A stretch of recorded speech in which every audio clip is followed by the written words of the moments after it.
Hoy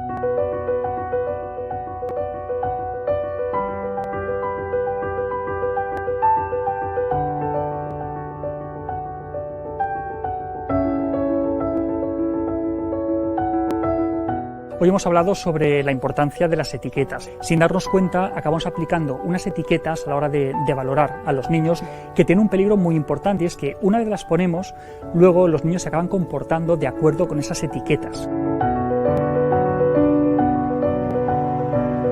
La charla de hoy realmente ha estado en la importancia de desarrollar ese pensamiento creativo desde edades muy tempranas, teniendo en cuenta, digamos, las distintas áreas cerebrales que se desarrollan dependiendo de las actividades que hacemos con ellos. Partiendo de que un acompañamiento positivo en el desarrollo de la sexualidad tiene que ser un acompañamiento que ayude a que conozcan cuál es su propia sexualidad, que acepten también sus particularidades y peculiaridades y que además aprendan a expresarla de una manera satisfactoria. Y todo eso también que favorezcan una convivencia democrática, ¿no? Que sean capaces de valorar y respetar la diversidad como un valor para la convivencia.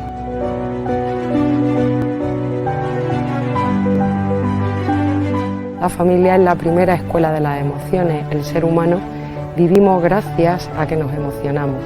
Gracias a las emociones resistimos las dificultades, tomamos decisiones. Las emociones no son una cuestión de azar exclusivamente, sino que necesitan ser educadas y tenidas en cuenta para hacer personas fuertes en el presente y en el futuro.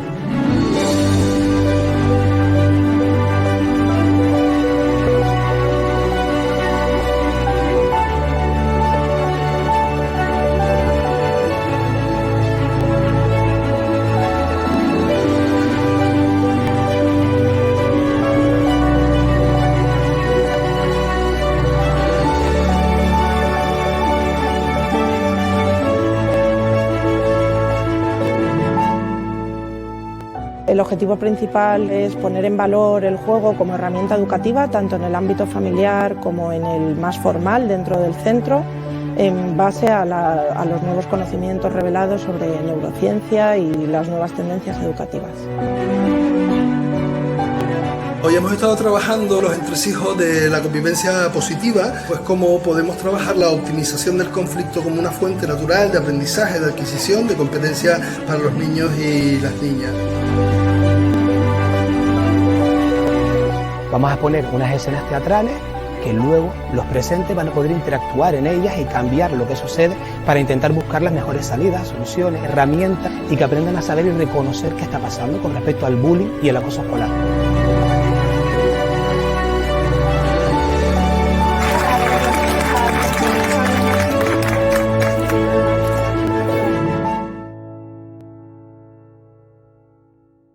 Hola, muy buenas tardes y bienvenidos a esta segunda edición de la Escuela de Familias Online de la Fundación DISA. Es la segunda edición, como decía, de esta Escuela de Familias especial, vinculada a temas que nos preocupan en las familias, vinculado a todo lo que ha pasado, a todo lo que hemos pasado en casa durante el confinamiento. En nuestra primera edición quedaron cosas que queríamos mejorar, les pedimos disculpas por todo lo que pudo salir de forma mejorable en la primera sesión y que esperemos que en esta segunda sesión pues vaya más que rodado. Tenemos hoy con nosotros a Sara Velázquez y David Sánchez. Ellas son los dos pedagogos, si no me equivoco, de la Fundación Irichen, una entidad con la que en la Fundación DISA colaboramos de forma habitual. Es una de esas entidades que si no existieran habría que prácticamente inventarlas. Con ellos además colaboramos con un proyecto vinculado a las TIC, que es algo de lo que venimos hoy a hablar, y que es un proyecto precioso que va vinculado a formar a chicos para que formen a chicos más pequeños en el uso de las nuevas tecnologías. Y de eso y de cómo ha sido el uso de las tecnologías durante el confinamiento en casa venimos hoy a hablar. No sé si ustedes en la Fundación Irichen, fruto pues del contacto que tienen con los coles, con familias y con niños y niñas, ¿tienen algunos datos, algunas apreciaciones de cómo ha sido la gestión emocional y del uso de las pantallas en estos meses que nos ha tocado estar en casa? No sé si... Pues bueno, sí, nos hemos encontrado con profesores, ¿no? Padres y madres que sí nos han consultado, sobre todo en este periodo de confinamiento, sobre la sobreexposición de pantallas, ¿no? El uso de sobre todo tablets en las edades comprendidas entre los 3, 8, 9, 10 años suelen ser las edades en las que los padres están y las madres están como más preocupadas. Pero bueno, sí nos han ido preguntando algún consejo y también hemos verificado por ahí también que hemos extendido mucho más el tiempo en la exposición de pantallas. Sí. Sí, se ha percibido una preocupación especial durante este periodo porque ya previo al confinamiento se hacía inevitable el interactuar con las pantallas porque las utilizamos para muchísimas cosas, ¿no? Y el contacto con Internet. Más si cabe durante el confinamiento, con todo lo que lleva aparejado el aislamiento, el no estar en contacto con las familias, el no poder tener una rutina habitual. Y sí que hemos percibido una preocupación especial al respecto, porque evidentemente en muchos casos el nivel de exposición ha aumentado considerablemente. Sí, habitualmente es difícil poner la línea del uso. En estos tiempos que hemos tenido que teletrabajar, que conciliar, que no ha sido conciliación, sino simplemente tener a los niños en casa, pues es más difícil. Si no me equivoco, Irichen tienen un estudio con datos que ponen de forma objetiva la luz sobre este uso de las tecnologías. No sé si, David, cuéntanos un poquillo. En su momento, la actividad que nosotros desempeñamos, sobre todo en centros escolares, pues se vio truncada radicalmente porque la actividad lectiva, pues como todos sabemos, se suspendió. Y decidimos apostar por diagnosticar un poquito cuál era la situación de las familias durante el periodo inicial, el más duro del confinamiento, y para ello diseñamos un cuestionario autocumplimentado por las propias familias, que agradecemos aquí públicamente la alta participación que hubo. El cuestionario pues lo cumplimentaron casi 600 padres, 570 me parece que fueron, y arrojaban datos que son bastante lógicos, que cualquiera de manera intuitiva puede más o menos prever, pero que evidenciaban que ha habido un aumento en determinados subgrupos de familias y en casi todas las edades, porque se lo aplicamos a padres de 0 a 18 años, un aumento importante. Había un subgrupo en torno al 10% más o menos de todos los subgrupos de edad, sí, que decían que de manera permanente durante todo el día sus hijos, ¿no? O al menos duplicando la cantidad de horas habituales de exposición a las pantallas. Madre mía. Y evidentemente con las consecuencias que ello conlleva, ¿no?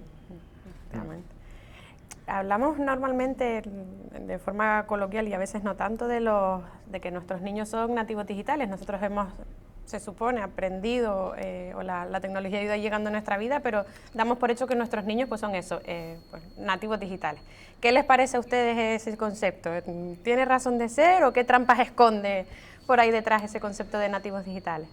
Pues nosotros la verdad que siempre intentamos trabajar este concepto para desmitificarlo, porque sí es verdad que es un concepto que se usa demasiado y que carece de sentido científico. Entonces, cuando decimos, ay, pues el niño ya tiene 2 o 3 años y empieza a usar la tablet, pero que de manera, parece que ya sabe, ¿no? Ya sabemos que la generación que empiezan a nacer a partir de los 1980 y largos, casi 2000, sí, son esa generación millennials, y realmente es un uso popular que se le da entre los padres también, incluso para justificar que ellos también o ellas saben usar las tablets o las pantallas, pero realmente hubo un estudio hace 10 años que decía efectivamente que no tienen capacidades cognitivas específicas para que ellos puedan dominar ese tipo de herramientas.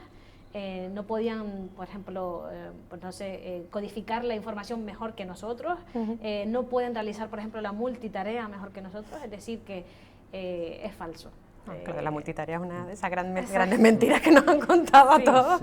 Sí. Y otros ejemplos más también relacionados con ese mito en concreto de nativo digital, ¿no? Lo peliagudo es la interpretación que se hace, porque evidentemente los chavales han nacido rodeados de pantallas. Y lo que para nosotros ha sido un cambio radical, los que vivimos, los que somos un poquito más mayores y hemos vivido toda esta rápida transición tecnológica, vemos como un cambio radical, ellos lo ven con la máxima normalidad. Y nosotros siempre ponemos un ejemplo, cómo enseñar a utilizar las tecnologías o las TICs con los menores, con un símil que es como cuando nosotros, por ejemplo, vamos a empezar a conducir, tenemos que pasar una prueba de estudio, una prueba de práctica y luego una experiencia previa para luego dominarlo. Pues un poquito se traslada eso con el uso de los primeros dispositivos en la infancia y en los jóvenes, ¿no? Cómo empezar a introducir ese primer teléfono móvil o esa primera tablet, pues no va a ser con todo lo que ellos quieran, ¿no? O todas las funciones, sino delimitarlas, ir enseñándoles poquito a poco. Gradualmente. Acá más hablábamos antes de uno de los riesgos, por ejemplo, todo lo que les entra de forma paralela, incluida publicidad, Claro, un montón de cuestiones que si no hay el filtro de un adulto, pues al final puede tener consecuencias de un bombardeo. Es súper necesario control y supervisión permanente en todas las etapas, hasta donde se pueda. Ya cuando son adolescentes tardíos ya cuesta bastante más y nosotros estamos más cansados como padres, pero es necesario guiarles, supervisarles y darles buen ejemplo también, buen feedback.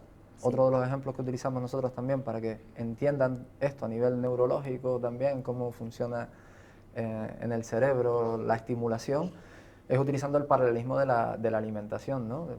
Todos tenemos la experiencia con nuestros hijos de un día de cumpleaños en el que hay un montón de azúcar y golosinas y que los vemos a la media hora y ya están como motos, ¿no? Pues un poco cuando expones a un niño de 5, 6, 8, 10 años a un videojuego que tiene potencial adictivo, pues pasa 3/4 de lo mismo, solo que a nivel neurológico. Es nuestra responsabilidad valorar si eso es un día extraordinario, como lo es un cumpleaños al que lo invitan a nuestro hijo o nuestra hija, o es la rutina habitual. Porque al fin y al cabo sabemos las consecuencias que tiene una mala nutrición a nivel fisiológico, pues a nivel neurológico la sobreexposición a las pantallas pues también tiene sus consecuencias. ¿Y cuáles son las consecuencias? Hay muchos estudios, por ejemplo, a nivel de exposición en edades tempranas que asocia la exposición a las pantallas interactivas con hiperactividad, con déficit de atención, con trastornos del sueño, con apatía de los niños, a corto o a medio plazo. Evidentemente, en cada caso va a ser distinto, ¿no? Sí. Pero el incremento del riesgo es indudable. Por eso no es una cuestión solo educativa, sobre todo en la primera etapa de los 0 a los 6 años es una cuestión de salud pública. Todas las sociedades de pediatría a nivel internacional, de psiquiatría, de psicología, no recomiendan la exposición temprana a pantallas interactivas, sobre todo de 0 a 2 años, fundamental que no. Y esto es un mensaje que no cala lo suficiente en la sociedad todavía, por el momento. Sí, nos preocupamos por la nutrición, que parece que eso poco a poco va calando, pero es verdad que en la parte de tecnología... Es otra forma de nutrición, es la salud neurológica de nuestros hijos. Sí, ¿no? qué importante. De hecho, se habla también como paralelismo del uso del abuso de pantallas y de las drogodependencias. Sí. O sea, sí. Es que desde hace ya generaciones se sabe que como factor de riesgo incrementado para que a medio plazo nuestros hijos puedan tener algún tipo de comportamiento adictivo, la edad de inicio, que es muy importante, ¿no? Igual que es muy importante que no empiecen a probar el tabaco a los 9 años, sino que le retrases al máximo esa primera experimentación, pues con pantalla pasa 3/4 de lo mismo, ¿no? Que la podamos retrasar en la medida de lo posible y que luego sea acompañada y guiada, ¿no? Y en dosis como en la nutrición, ¿no? Saber cuándo va el caramelo y cuándo no toca. Claro.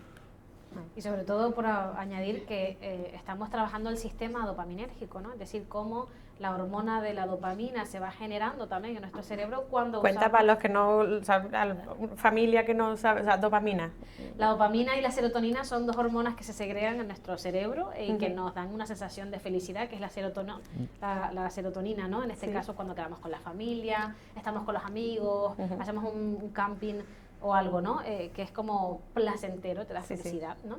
Pero luego, por ejemplo, si tomamos sustancias o azúcar o drogas, por ejemplo, se genera la dopamina, que da como un placer más extremo y que está relacionado con un sistema de recompensa, de quiero conseguir algo para luego sentir esa sensación, ¿no? Vale. Entonces con las pantallas pasa lo mismo y ahí venimos un poquito a esa relación con la drogodependencia, es decir, si estamos usando demasiado las pantallas y nos está generando esa dopamina, pues cada vez quiero usar más las pantallas, cada vez quiero jugar más a los videojuegos, ¿no? O cada vez quiero apostar. Un enganche real al uso del... Y se relaciona mucho con ese uso de adicciones comportamentales que son las que nosotros trabajamos en la Fundación.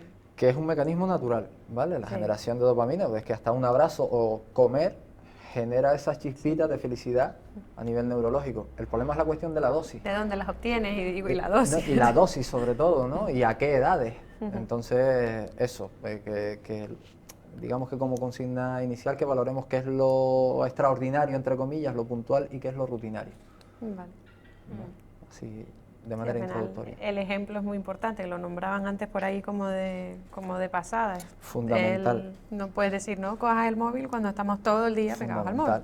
Con lo cual el desenganche adulto también es importante, porque yo no sé cómo se percibe eso después en los coles o qué comentarios hacen, porque los niños son súper sinceros y me imagino que cuando están en los talleres en el aula se oirá de todo. O sea, sí, hemos tenido muchos casos que se repiten muchísimo, sobre todo decir, es que cuando mi mamá llega del trabajo, pues se pega toda la tarde en el sofá con el teléfono y mirando la pantalla, ¿no? Entonces, en general podemos decir que sí es cierto que los menores echan de menos estar con sus familias o tener tiempo de calidad, porque están las pantallas de por medio, ¿no? Y esto yo creo que es algo importante que invitamos con esta pequeña charla a reflexionar, pero de verdad, aunque ya lo sabemos de teoría y que sabemos que, no, pero parar a pensar un poco y decir, es que tengo que ponerme también un límite, ¿no? No usando tanto el teléfono, o en las comidas familiares, o hacer planes offline, que ya está de moda planes en familia que no tengan conexión wifi, o todo este tipo de propuestas, ¿no? Salía en algún webinar de los miles que hemos visto en este confinamiento de la ciudad de los niños de Tonucci, les hicieron una entrevista a los niños que forman parte de las asambleas y lo primero que decían todos que más les había gustado del confinamiento, lo que más habían echado de menos eran a sus amigos, ni el cole ni a sus amigos, y lo que más les había gustado era compartir tiempo con sus padres. Exacto. Con lo cual ya eso también da un que poco la medida de cómo está el patio. Que es uno de los beneficios del confinamiento, ¿no? El haber, como padres y como adultos, haber podido redescubrir facetas de nuestra vida con nuestros hijos que muchas veces veíamos como importantes, pero las teníamos de lado, ¿no? Con este ritmo frenético de vida que teníamos y tal. Efectivamente. Una de las cuestiones que caracteriza a la escuela de familias de la Fundación DISA es que normalmente cuando estábamos en el salón de actos, pues las familias interactúan mucho y al final las charlas se alargaban hasta el infinito porque damos la posibilidad pues de establecer un diálogo. Ahora el diálogo es distinto, hemos pedido que nos manden preguntas a través de correo electrónico y de nuestras redes, entonces yo les voy a ir lanzando lo que nos van contando por aquí, a ver cómo la gestionamos. Siempre sale y además es recurrente en muchas de las charlas, herramientas. Es decir, entiendo que van en función de la edad de los niños, pero aquí nos preguntan de cómo consigo que mi hijo, que mi hija suelte el móvil, por ejemplo. Es pregunta recurrente. ¿Qué estrategia darían así? Hay que meterle un montón de ingredientes para que la cocina... para que el plato salga bien. Para que salga sabroso hay que meterle un montón de ingredientes. El primero, muy importante, es el que ya Sara adelantaba antes, ¿no? Hacer un ejercicio personal de coherencia. Yo como adulto, entre lo que pienso, lo que digo y lo que hago, soy coherente. Si yo lo que quiero transmitir a mi hijo es que el uso de la tecnología tiene que estar moderado, contextualizado en unos momentos, en una cantidad de tiempo para determinados contenidos, relacionándome de manera respetuosa con los demás, yo tengo que ser ejemplo. Y ejemplo en la práctica, no de boca. Entonces, eso es fundamental, porque en algún momento esa incoherencia mi hijo o mi hija la va a percibir y jugará en mi contra. Sí, son detectores de incoherencia. Y después, a nivel general, porque no hay fórmulas mágicas, creo que antes lo estuvimos comentando, tenemos que plantearnos y en función de que van creciendo, volver a replantearnos muchísimas normas que tienen que ver con la exposición. La cantidad de tiempo, los momentos adecuados para que estén expuestos a las pantallas, los contenidos a los que están expuestos, las interacciones que deben ser controladas, porque podemos comunicarnos con cualquier persona literalmente del planeta entero y eso requiere supervisión por parte de los padres. Y sobre todo, yo personalmente, ahora Sara si quiere añade cosas, pero sobre todo ir supervisando a nuestros hijos no desde la perspectiva del policía, sino desde la perspectiva del adulto que se interesa honestamente por lo que nuestros hijos hacen utilizándolas. Ya luego no hay fórmulas mágicas porque cada edad, estamos hablando de una horquilla de padres que nos puedan escuchar desde niños muy pequeñitos hasta adolescentes ya tardíos. Entonces, cada etapa tiene sus estrategias específicas, digamos, ¿no? Sí, en ese sentido nos pasa muchísimo por dar un tip así rápido, ¿no? Que siempre nos dicen, es que veo a mi hijo y le digo, estás enganchado, ¿no? Entonces ya directamente es una acusación, es un reproche. Sí. Aparte le está diciendo una palabra que es fuerte, que suena, nosotros sí. pues siempre tenemos muchísimo respeto. Que Yo lo hablamos, usé antes, me lo te anoto. contaste. Nota mental. Ya no lo uso más. Estás abusando, estás dedicando mucho tiempo, no te está viniendo bien, ¿no? Pero es que estás adicto al teléfono. Empezando por ahí un cambio generacional. Nosotros los más mayores no estamos tan al uso de las tecnologías y ellos ya es que lo tienen, conviven y es parte de ellos también y socializan también aparte con el teléfono. Entonces un tip así que a veces también viene muy bien sería poner, aparte de esos límites que solemos poner en casa, pues cuando sé que lleva mucho tiempo o lleva una hora con el teléfono jugando al videojuego o 3/4 de hora, pues lanzar luego con una actividad que sea súper estimulante, sea deportes, quedar con un primo, ir a casa de un familiar, pero no le pongas luego a hacer los deberes porque no lo va, o sea, si la actividad que va después es menos estimulante y menos atractiva, es más difícil que cambie, ¿no? Sí. Entonces, siempre buscar distintos momentos y diferentes actividades. ¿Y las rutinas tienen sentido? Es decir, en el caso de los pequeños es más fácil.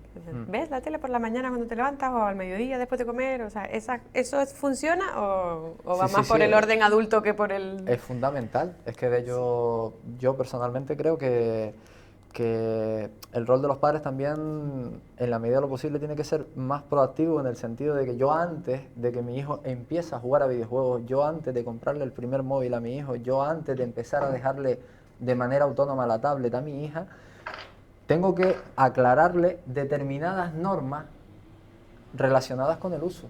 De esa manera tendré más probabilidades de tener menos cabreos, menos frustraciones y menos conflictos. Y menos sufrimiento. El problema es cuando yo voy a paliar un comportamiento que ya está empezando a consolidarse y que ya veo que no me gusta. Recoger carrete siempre va a ser más difícil, ¿no? Entonces, en este sentido, la consigna general nos ayuda muchísimo, pero también son potencialmente peligrosas, con lo cual tenemos que educarles desde el principio en esa consigna. Y desde el principio saber jugar las reglas del juego y llevándolas a donde nos interesa, ¿no? En cada etapa.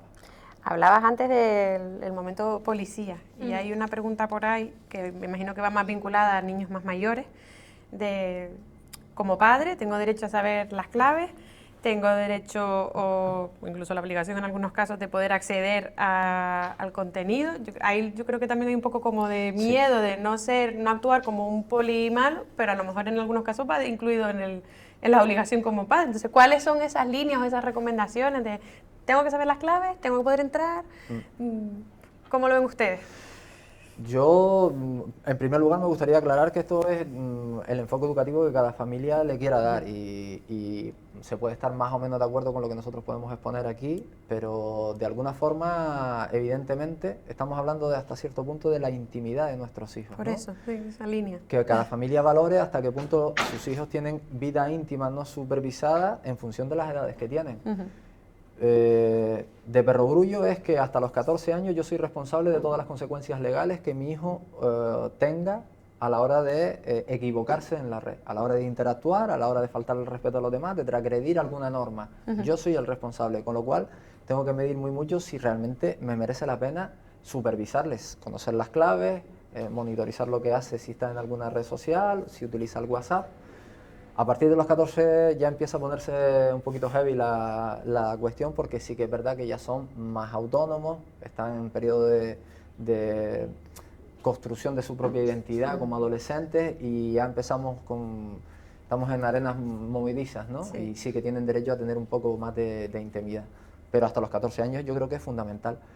No es fundamental que yo haga de policía todos los días, pero sí lo es que mi hijo tenga la consigna clara desde que a mí me pica la nariz un poquito, voy a supervisar. Y puedo y debo. Y debo hacerlo como padre. Entonces, hay redes que no, se supone que no podrían acceder niños de según qué edades y están todos ahí metidos. Empezando por ahí. Es que empezando por ahí, para ser coherentes, a la hora de valorar si se descargan una aplicación o si se crean un perfil en cualquier entorno, lo más cívico es que yo averigüe cuál es la edad mínima, para ser coherente y se lo haga ver, y además es una cuestión educativa, estoy educándolo de esa manera.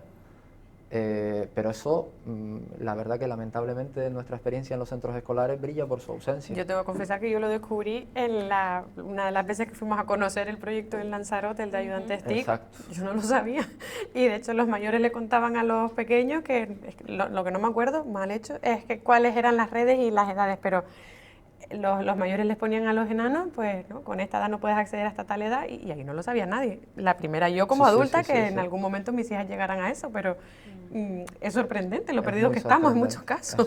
El mismo ejemplo que ponías antes del proyecto de ayudantes TIC, en el que los grandes forman a los pequeños, los grandes de 15 años no lo tienen claro, y por ahí empieza el proyecto, ¿no? El proyecto tiene dos vertientes súper buenas, es decir, formas a los mayores y luego hay una formación en cascada, ¿no? Pues en ese sentido. O por poner otro ejemplo, el mundo del videojuego que está tan desarrollado a día de hoy.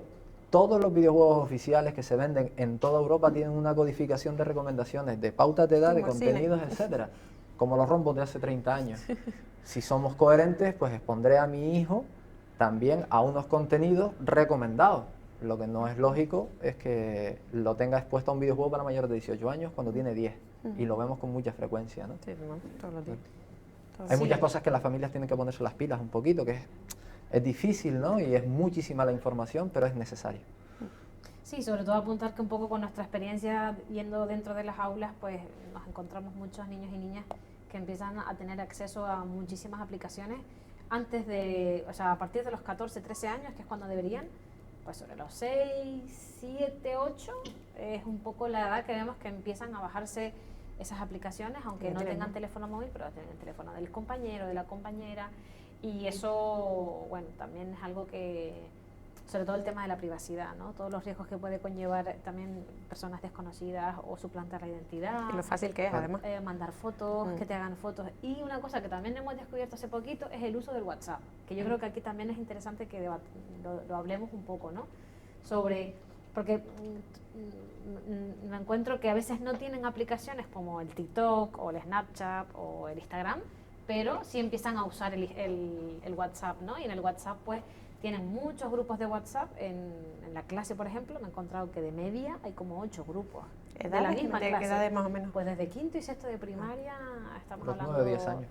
Sí, 9, 10 años. Y muchos grupos, y se empiezan a hacer fotos, se empiezan a reír, empiezan ya, ¿no? Se empiezan a herir un poco, empiezan esas cosillas que no saben cómo expresar esas emociones que están un poco más dolidas, y ya hemos detectado algunos casos de que empiezan a abusar, ¿no? Ciberbullying estaría dentro de este caso, ¿no? Y sobre todo cómo pautar el inicio del uso de WhatsApp. Eso es importantísimo también, que hay un decálogo por internet, lo pueden buscar, está súper bien.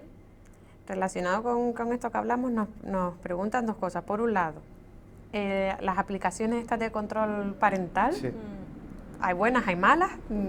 ¿Molan, no molan? ¿Cómo lo ven? Molan y ayudan, pero no son invulnerables, y los chavales a veces también van por delante de nosotros, y son insuficientes. Con una herramienta de custodio, por ejemplo, de control parental, no va a ser suficiente. La supervisión principal la tengo que hacer yo, ¿no? No quiere decir que tenga que estar todo el día encima de mi hijo, pero el principal rol es el de los padres, ¿no? El de una aplicación. Y siempre teniendo en cuenta que son vulnerables, todas ellas. Nos pueden ser útiles hasta cierto punto, pero lo principal está en el ejemplo familiar, en la comunicación, en las normas que hayan en casa en general, ¿no? Yo creo que por ahí va. Es que yo rescato Family Link también, ¿no? Está muy de moda ahora, que va muy bien. A mí todavía estoy un poco por debajo de la edad, ya me llegará, pero... Family Link es de Google, Norton Security también está custodio, como has dicho tú, y hay algunas que están muy bien. Y que recomendamos usarlas. Que son herramientas de apoyo. Sí. Pero no sustituyen la labor de los padres. Sí, está claro. Vale.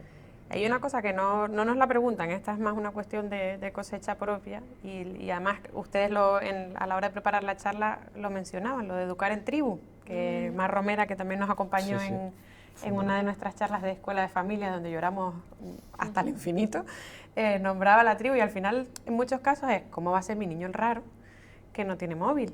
cuando la policía te recomienda que el móvil le llegue con 13 años y estamos hablando de niños de que con 9 o 10 ya son unos hachas usando un montón de cosas. Entonces al final va un poco de conseguir que la pandilla, el entorno, los amigos, la clase, por lo menos haya 5 o 6 que no, para que no sea tu hijo el raro. Entonces el concepto de tribu no sé cómo de importante es en esto. Para mí es fundamental. De hecho, agradecemos una vez más el que nos inviten a participar en esta estupenda iniciativa, porque es una manera de divulgar un mensaje sencillo, y es que es fundamental que yo monitorice a mi hijo. Pero el hecho de que sea fundamental no me garantiza nada. Me ayuda, pero mi hijo no vive solo del ejemplo de sus padres, ni se relaciona solo con sus padres.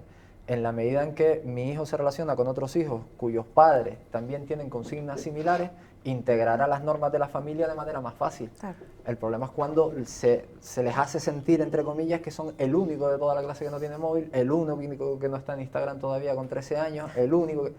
Eso es frustrante, evidentemente. Por eso no es suficiente con lo que yo haga de puertas para adentro dentro de mi casa. Yo tengo que generar grupos de ayuda entre padres, ¿no? Y divulgar que las tecnologías hay que saber usarlas.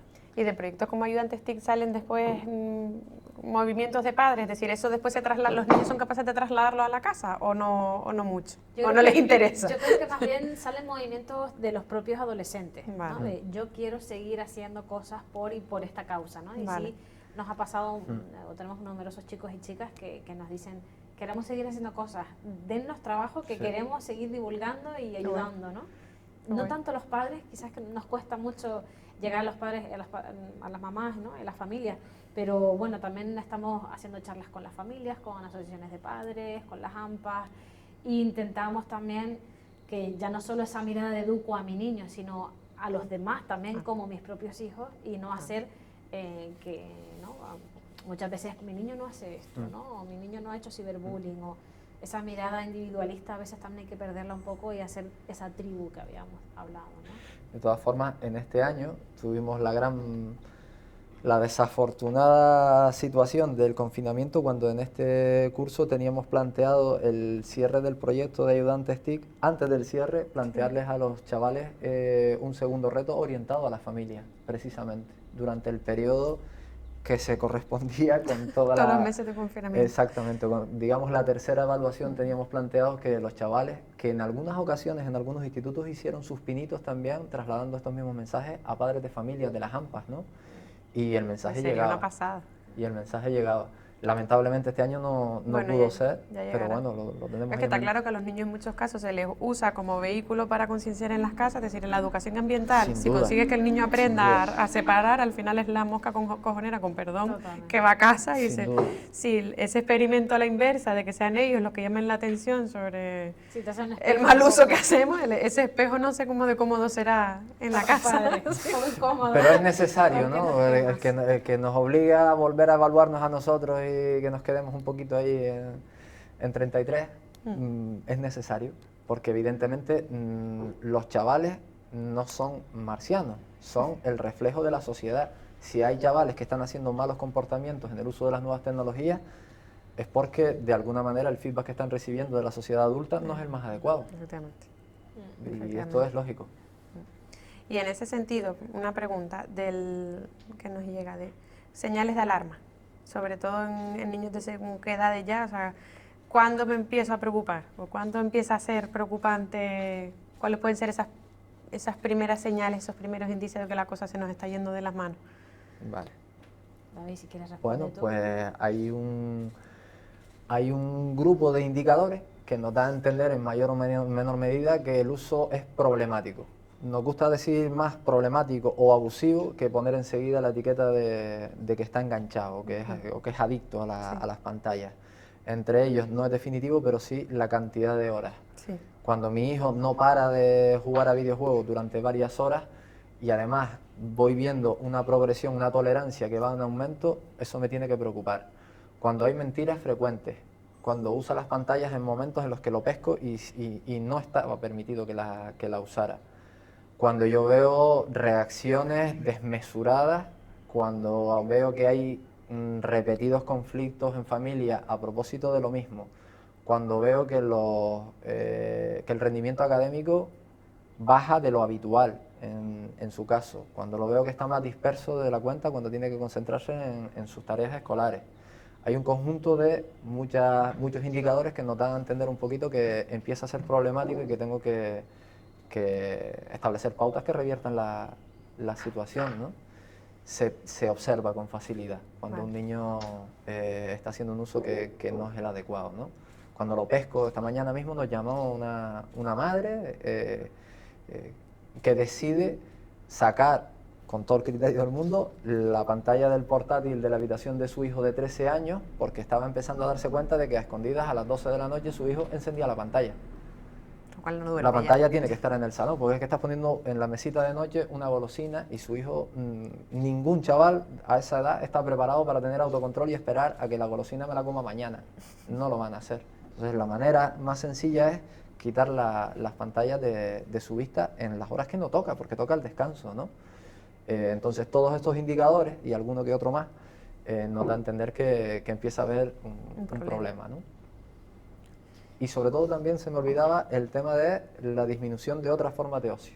Vale. Que esto es común a todas las adicciones, ¿no? En personas adultas.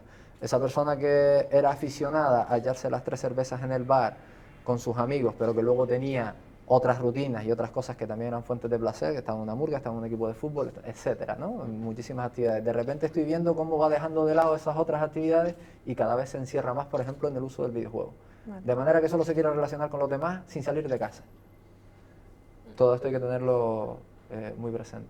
Y antes de dar el salto, porque dependerá de la edad como todo, lo que estamos hablando, pero supongamos que alguien detecta estas señales de alarma, los pasos para volver para atrás, cuando es súper necesario pues, pedir ayuda a entidades pues, como Irichen o profesionales del ámbito que les puedan echar un... O sea, ¿hay forma de volver para atrás antes de tener que pedir ayuda? Sin duda, o sea, estrategia. De hecho, la mayor parte de los casos, y esto es un mensaje tranquilizador para la familia, si bien es complicado lidiar con una situación de esta en edades tempranas, también son situaciones más reversibles porque están en proceso de desarrollo, no son conductas o rutinas que están consolidadas en el tiempo, entonces son más reversibles. Si las familias que nos están escuchando han seguido el hilo de todos estos indicadores, pues la única manera de saber el grado de gravedad del problema es cambiar esas rutinas y probar. En la medida en que mi hijo se adapta a un nuevo tipo de comportamiento, a unas nuevas normas, a cantidad de tiempo, momentos, etcétera, yo puedo valorar el grado de enganche, no nos gusta decir la palabra. El nivel de gravedad del asunto, digamos. No sabía cómo expresarlo, pero sí, por ahí va. Y en la medida en que la cosa se vuelve un poquito... Tengo pistas de que me preocupa la situación, porque estoy viendo que a nivel de descanso, por ejemplo, a nivel de alimentación, a nivel de relaciones, a nivel de estados emocionales muy cambiantes, ¿no? muy oscilantes, esta situación no es la deseable, no es normal en un periodo de varias semanas, es bueno que se pida ayuda. Pero primero probar en casa, porque la mayor parte de las situaciones son reversibles. Y los conflictos son normales en la familia, no existen las familias sin conflictos. Sobre todo en la etapa de la adolescencia, que se agrava todo mucho más. Se instala en el conflicto. Si en algún momento quieren también contactar con nosotros hacemos un servicio de asesoramiento, acompañamiento a familias, que hacemos bastantes durante el año, y nos pueden escribir a prevención.familiar@irichen.org. Irichen con Y. Irichen la primera con Y, la segunda con I latina, terminada en N de Navarra.org. Y ahí pues lo que vamos haciendo, pues básicamente como nosotros trabajamos en área de prevención, damos pautas, vamos viendo un poquito qué rutinas aplicar en casa, damos un margen de 15 días, luego nos volvemos a ver, le hacemos un seguimiento y luego si vemos que todo se rescata y que se puede ir hacia atrás otra vez como tú decías, pues genial, y consolidar esas rutinas. Que no se puede, pues también tenemos un servicio de atención a menores, ¿no? De 18 años, en el que se hace una terapia, se trabajan muchísimas otras áreas como la emocional, el tema de estudios, temas de trabajo, y se intenta pues un poquito ayudar de manera más integrativa, digamos, ¿no? A la problemática con la familia. Nos preguntan sobre los tipos de videojuegos.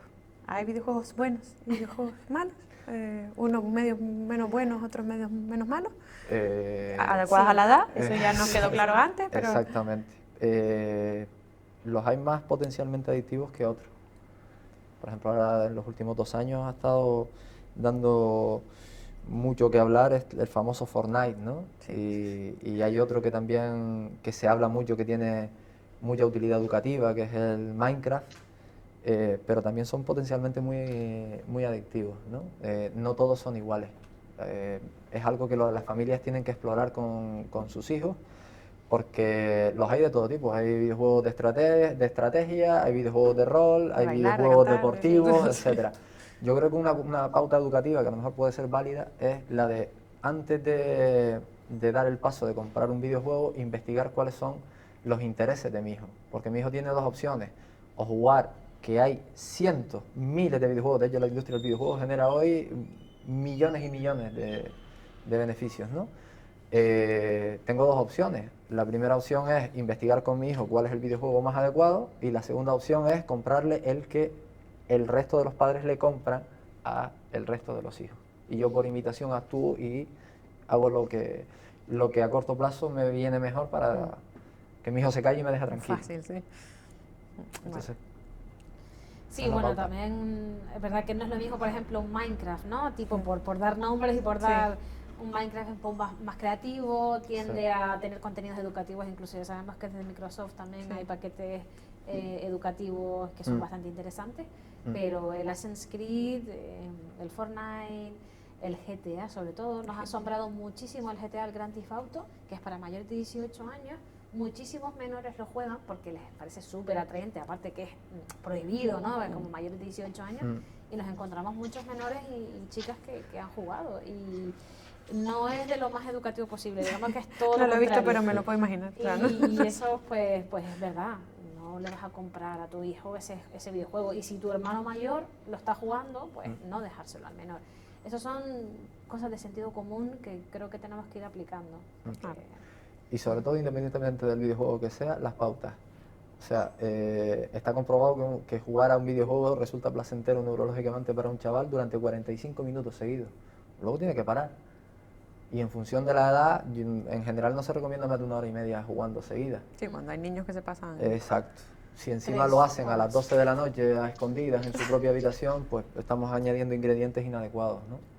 Y todas estas cuestiones también hay que tenerlas en cuenta. Sí, en ese sentido, un poco por la curva, ¿no?, de rendimiento, a los 20 minutos, digamos que como nuestras neuronas están como muy activas, es decir, oye, pues estamos en algo que nos llama la atención, nos encanta, pasan los 20 minutos, estás más de media hora, y digamos que nuestro cerebro se ralentiza un poquito más.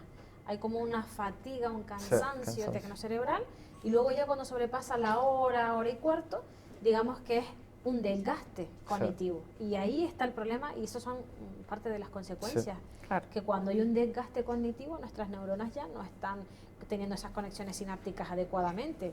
No digo que vayamos a tener desconexión, pero puede haber problemas de, pues eso, ¿no?, TDAH, sobre todo también con el espectro autista también. Hay muchísimas relaciones con el tema de abuso de videojuegos y toda esta parte cognitiva que es súper interesante, y hay un montón de informes que hablan de esa intensidad cognitiva con el tiempo, ¿no?, en relación al tiempo de uso. Además, mucha gente trabajando ahí detrás para que el videojuego sea así de adictivo sí, y que enganche así, y que te llegue la publicidad. O sea, y hay mucha gente muy formada trabajando detrás para que eso llegue. Es decir, lo fácil es engancharse, digamos, engancharse otra vez, mal usada. Lo fácil es que te guste usar ese tipo de videojuegos. Están ideados que si no generan determinadas reacciones fisiológicas, no les sirven. No sirven. Lo diseñan de esa manera, y eso las familias lo tienen que tener en cuenta. Sí, en muchos casos no lo tenemos en cuenta. Exacto. No se sabe. Y después también un mensaje tranquilizador, porque que un chaval en un momento dado se meta una pechada de 3 horas seguidas, pues tampoco va a pasar nada. Es volver otra vez al mensaje de antes, ¿no? Saber qué es lo extraordinario y qué es lo rutinario. Claro, efectivamente. Y un poco volviendo a la época de confinamiento, y como no sabemos qué va a pasar, esperemos que nos quedemos como estemos, que el cole vuelva con las medidas de seguridad necesarias, pero que vuelva. Ojalá. Sí, todos los que hemos trabajado en casa, ¿verdad? Durante el confinamiento cruzamos los dedos. Sí, sí. Pero al final tenían que estar enganchados, mira qué mal, conectados por lo que nos mandaban del cole. Luego además yo necesitaba que para que me dejaran trabajar pues un poquito más, o sea, esa línea, el cómo les explico, que en muchos casos ellos lo entienden perfectamente mejor que nosotros, pero al final nosotros mismos les hemos sobreexpuesto porque lo necesitábamos, ahora nosotros somos los que queremos que salgan de ahí, no sabemos si hay que volver, no sé, ¿cómo se gestiona eso de forma saludable para el...? Con muchísima dificultad. Evidentemente las circunstancias de cada familia son distintas, desde las personas que ahora mismo, pues por desgracia, por estas circunstancias, se han quedado sin trabajo y están en una situación de inestabilidad, que el tema que estamos hablando ahora pasa a un segundo plano, hasta familias que están teletrabajando con cargas con los hijos dentro de casa, teniendo que lidiar, compaginar marido y mujer con los niños, o la pareja con los niños, y es bastante complicado, es un reto difícil. Pero yo creo que en mayor o menor medida, todas estas consignas que estamos lanzando, de alguna manera, podemos intentar adaptarlas en lo posible, y también lanzando mensajes también a la comunidad escolar, ¿no? Hasta qué punto, y sobre todo en edades tempranas, las tareas que se mandan a casa y la conexión con los compañeros, pues viene bien o viene mal, que se revise un poco en ese sentido, ¿no? Sí. Pero evidentemente tampoco tienen el mismo potencial de riesgo. Al contrario, cuando se usa la tecnología para un uso educativo, escolar, que cuando lo hacemos con un afán recreativo, ¿no? De divertimento, de ocio y tal. De hecho, es un registro importante para los chavales el que vivencien que el uso de la tecnología sirve para algo más que para jugar a videojuegos, para chatear en las redes sociales o para usar el WhatsApp y sacarme 4 fotos. Hay muchísimas otras utilidades. Antes estábamos comentando el tema de los tutoriales para aprender cualquier cosa, ¿no? Sí. Y no verlo solo, sino luego experimentar con lo que he aprendido, las consignas que me han dado, para cualquier cosa, cocina o el ejemplo que se nos ocurra. Gracias a las videoconferencias hemos podido ver a la familia. Exacto. Y a lo mejor era algo que los niños pues... Sí, acercarnos de otra manera, conocer a otras personas también incluso. Ver más a la gente que veas menos y todo. Exacto. Que el confinamiento no solo ha traído cosas malas. No, sin duda, sin duda. En algunos casos ha reforzado muchos lazos que estaban ahí medio perdidos. No nos hacen más preguntas, no sé si antes de cerrar quieren dar como unas pinceladas, unas cuestiones así como muy básicas a modo de despedida, no sé si hay algún mensaje que se haya quedado ahí en el tintero, que se haya quedado pendiente de lo que hemos podido ir hablando. Pues la verdad que hemos hablado de tantas cosas que ahora mismo ya no lo sé, pero bueno, básicamente que tener prudencia y sentido común, mucha confianza y comunicación con los hijos y las hijas, porque esta parte de ser autoritario y registrar todo el rato qué hacen, qué no hacen con quién, eso es difícil y para ellos no lo reciben, o sea, no lo reciben muy bien, igual, ¿no? Yo creo que eso, comunicación, confianza, estar al tanto, ser prudente, preventivo y no sé qué más podrías añadir tú. Sí, bueno, algunas cosillas. La primera, rescatar la idea de lo que estábamos hablando antes, que es fundamental, la de hacer tribu. Los padres tenemos que generar alianzas, ser un poquito más coherentes en el ejemplo y sobre todo ir todos a una, ¿no? Ejemplos como este de la moda que se ha instaurado en tan poquísimo tiempo de primera comunión asociado a primer móvil, conviene que los padres la revisemos, porque muchísimos padres compran el móvil en la primera comunión no porque sientan que es el momento, sino por la presión social existente. Con lo cual, esto es reversible en la medida en que generamos alianzas unos con otros, ¿no? Ese, digamos que es el mensaje de cierre. Y después también, por otro lado, el de comprensión, que esto es muy complicado. Yo también soy padre, también en algunos momentos soy incoherente, me reviso mucho mi propio comportamiento y sé que hay muchísimas dificultades, precisamente con la pregunta que lanzabas antes, Sara, para poder lidiar en todo momento con las pantallas y con nuestros hijos, ¿no? Sí. Es un poco la idea. Es una prueba de fuego. Sí.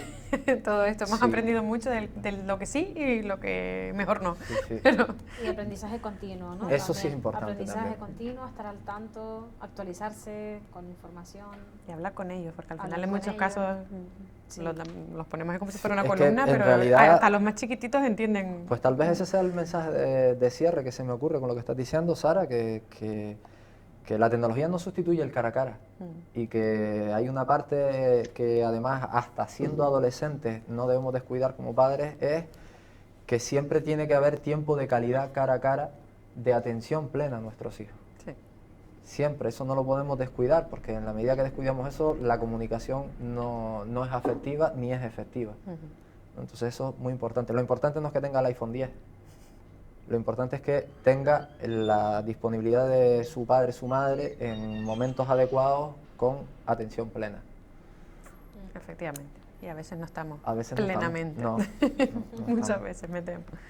Pues nada, Sara, David, muchísimas gracias. Muchísimas gracias a la Fundación Irichen por sumarse a la Escuela de Familias. Disculpas por los inconvenientes, esperemos que a la tercera vaya la vencida y ya el duende nos abandone para siempre y la tercera edición online de Escuela de Familias vaya fluida, y esperemos que nos veamos en algún momento en algún salón de actos con las familias un poquillo más cerca, que las preguntas al final son más y más directas. Muchísimas gracias y hasta la próxima. Gracias por la invitación.